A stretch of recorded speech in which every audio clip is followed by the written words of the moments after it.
Gotta love Kelowna, guys. Gotta love Kelowna. For a freaking $800 generator, somebody worked really hard. Look, they like melted it, thinking then they could then get into each individual wire. I wonder if this is worth reporting. Probably not. And great, yeah, took the bolt out. Super stupid. Now I have to go find a new end unless it's on the ground somewhere, and you know, they disconnected all that. Fantastic. You gotta love Kelowna, guys. No, theft's not on the rise. No, nothing's on the rise thanks to Trudeau and his Liberals and NDP making crime skyrocket around the Okanagan. What a nice neighborhood. How did I not hear this last night? The window was right there. I don't know. I wasn't feeling very well. Okay, here. Someone cut something? Well, yeah, look, all the straps are cut. God. And look at what they're trying to do. I'm like, what are you doing with your generator? I'm doing nothing with it. Oh my God, I wonder when that happened. Last night. See, they're so stupid. They try to melt it and realize there's metal in there, like wires, and they didn't. And then they cut the straps, and then they took apart the screws out of my ladder.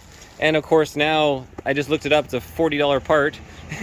I can't find the end caps for the ladder, the one thing they took. Yeah. Crime in Canada, crime in North America, out of control. Yeah.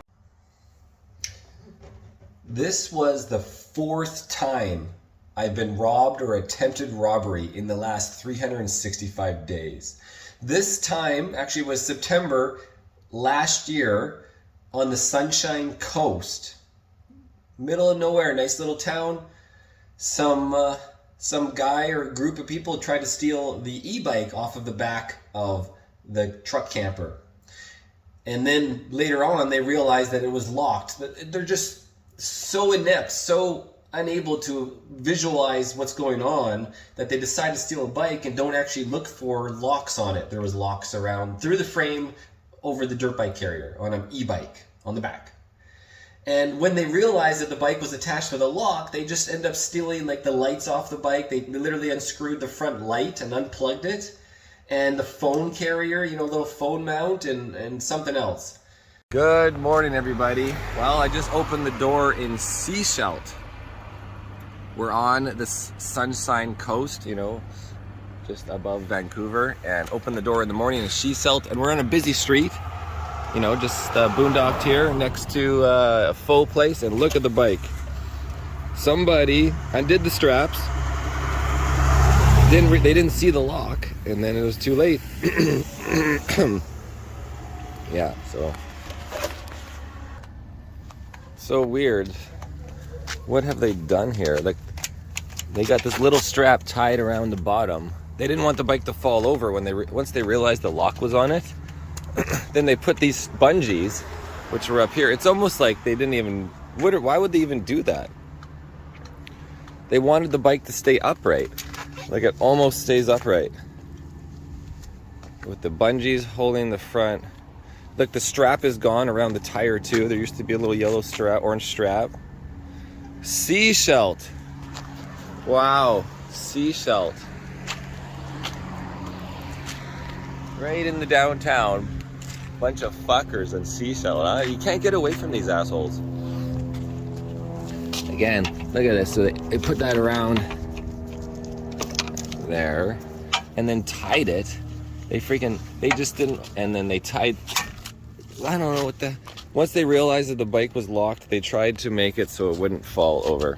Anyways, look at this bullshit. They did a whole bunch of shit on this thing. Tried to keep it standing. Unbelievable that they didn't want it to fall over and disturb us when we're napping. That was number 1. Number 2 was last winter, a guy tried to steal my generator, my other generator, a Yamaha generator that I had on the back step with a lock through it as well. He woke me up in the middle of the night was because the camper was shaking when he tried to pull the generator. You know, he removed the straps and then didn't see the lock, the cable lock going through the generator around the frame bumper of the truck. I open the door, he runs with his satchel full of probably more stolen stuff. It was literally a pillowcase bag he was running with. You know, then I'm in my, you know, I just woke up, you know, I'm practically naked, and, you know, he's just running down the street in the snow. And then after that, the third time was my sandals. It was this summer near Knox Mountain. I had sandals on the back of my camper, just parked at freaking the beach, that Knox. You know, the sandals are just at the door. And this homeless dude, you know, looks like he's from Tent City. You know, he's got a bicycle he's pushing around with all the garbage on it and, you know, his little belongings. Well, he grabs my sandals, and then all of a sudden I get up to go check where my sandals are, like to leave, to go outside, and my sandals are missing. And I get on my one wheel, and I go and I hunt him down, and I find him up the road. Many of you remember this footage. And then he just started swearing at me. I grabbed him out of his bag. I could see the sandals sticking in his bag. And then he just starts going ranting, swearing and swearing and swearing. So YouTube didn't like that.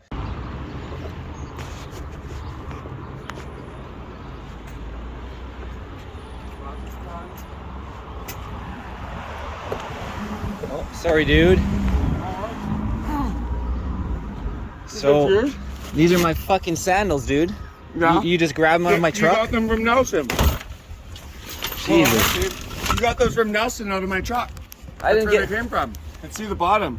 Yeah, sure, bud. CE, right? What's your name? That's electrocution. Jason Patrick McPherson. Yeah, you're... St. Patrick. No, get this.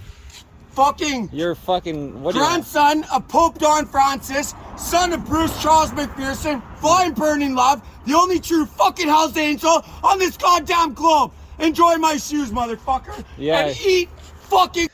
And now again, a generator again in the middle of the night, a guy tries to steal my red Honda 2000 generator, not seeing that it's locked. He probably saw the lock, and then he thought he could this guy actually might have seen the lock, but who knows? Because the lock went through the ladder and around the bumper and everything, just in that zone on the back of the camper. So he undid the ladder so he could get the cable lock out of the ladder. But then he didn't realize that it's locked to the bumper as well. And then he's trying to he's melting the rubber, the plastic around the cable lock for whatever reason. Like, you know, he doesn't have pliers, he doesn't have cutters. All of the straps were melted. None of them were cut with any scissors or snips or anything. So like he probably even had snips. Or he had snips and then he got interrupted and he didn't even snip one. So I think he was so stupid he thought he'd just melt a plastic lock. Like, it's a plastic cable. Yeah, it's not even a cable, it's plastic.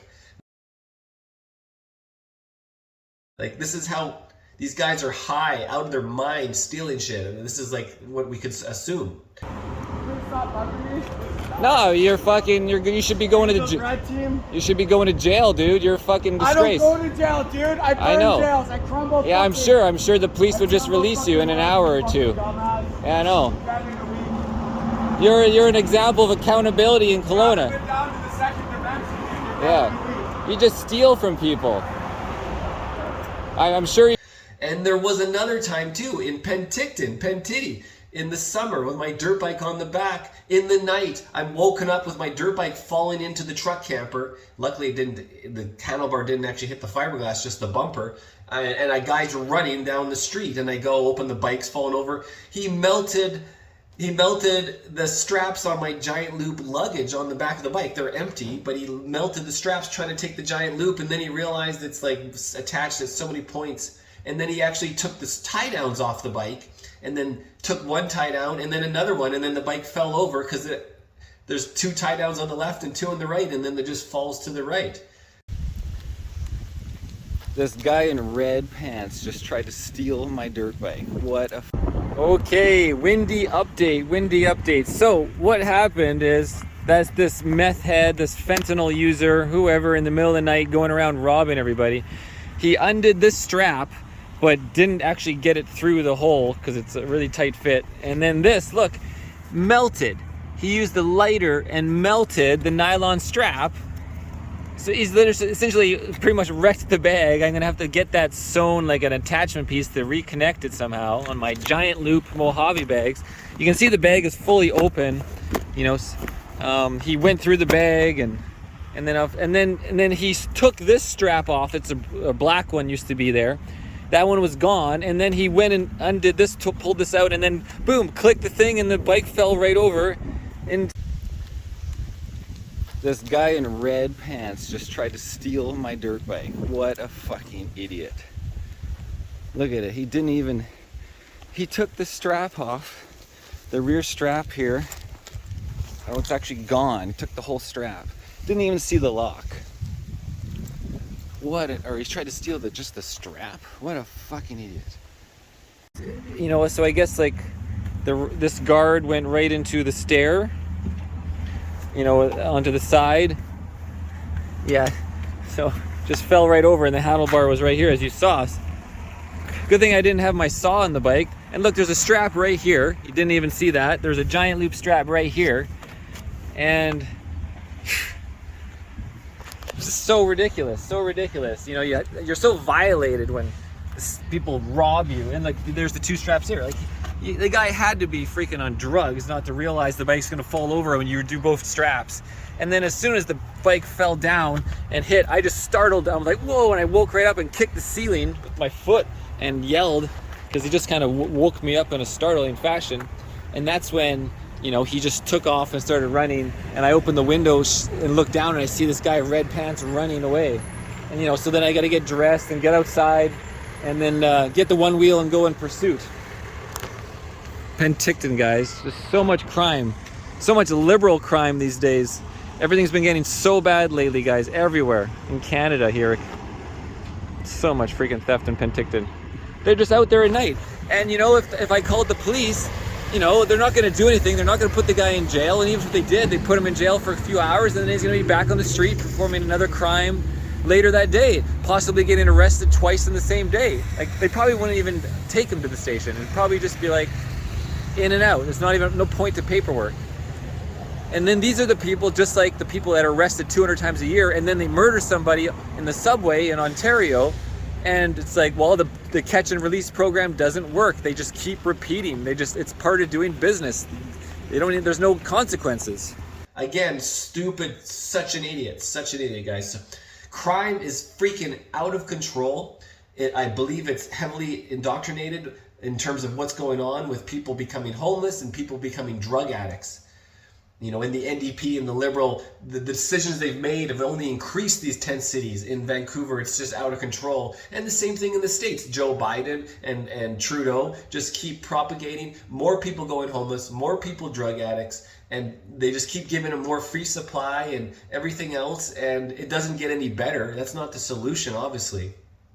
And the theft just keeps going up and up and up and up. By idiots. Theft by idiots. IrnieracingNews, guys. 5 times in almost 1 year I've been robbed or attempted robbery.